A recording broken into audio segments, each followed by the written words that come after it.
This is the second in a short series of 4 on Christian unity as found in Philippians 2. I just read verses 5 to 11.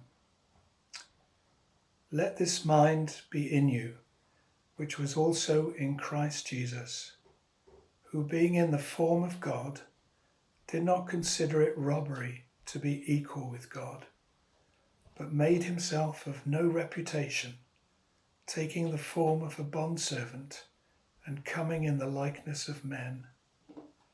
And being found in appearance as a man, he humbled himself and became obedient to the point of death, even the death of the cross.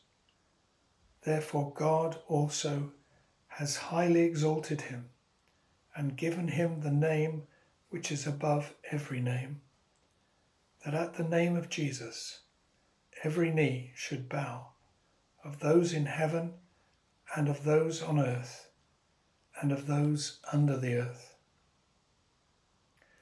and that every tongue should confess that Jesus Christ is Lord, to the glory of God the Father. What a wonderful passage. So far, we've seen that Paul is urging the Philippians to work for unity among themselves. In verses 1 to 5, he has spoken of being like-minded in following Christ, loving God and one another with the same aim and being of one mind.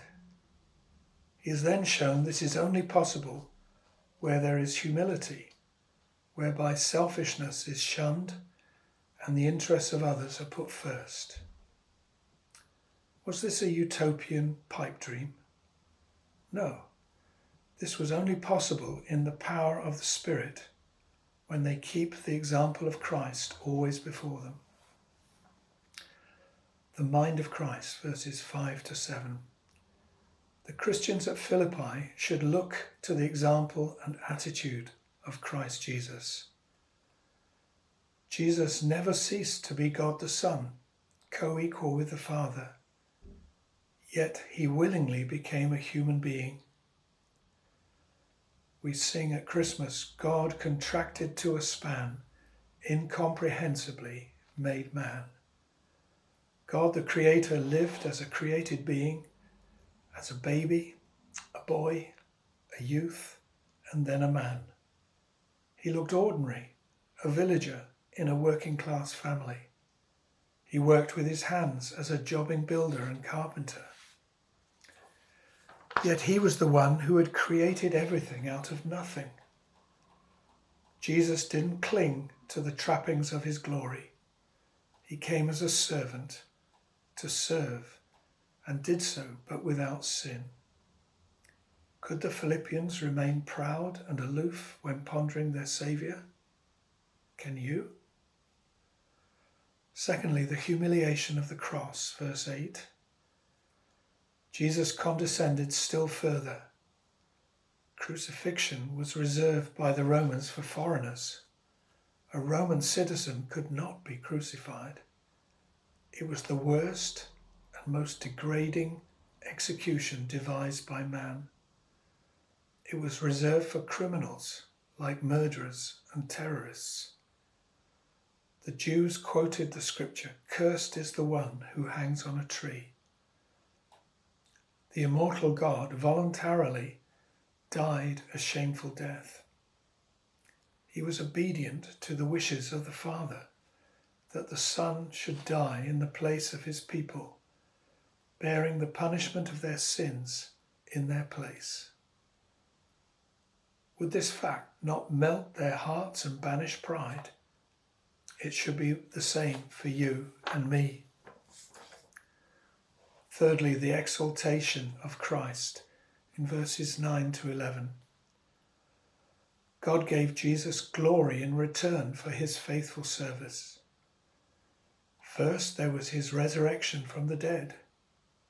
His ascension to heaven followed, and there was his triumphant entry into heaven.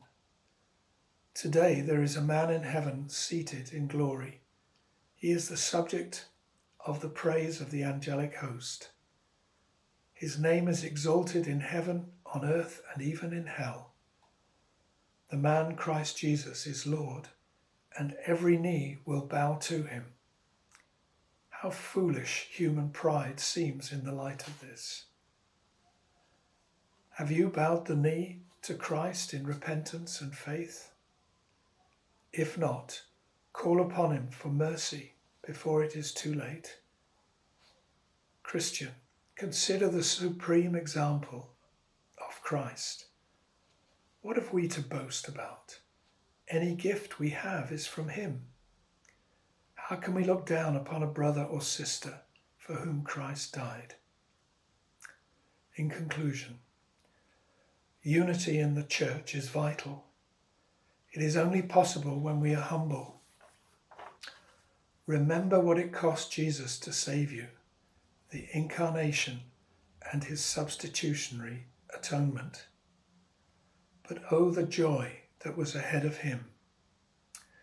And for you, will you hear, "Well done, thou good and faithful servant"?